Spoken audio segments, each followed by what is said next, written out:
đấy, cứ thử tôi vào thử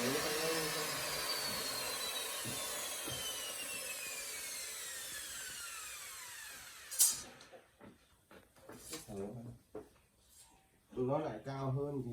là chán, bạn không đoái một tí cũng được, sau đoái tí thôi, đoái này, đoái thì đoái là được, đừng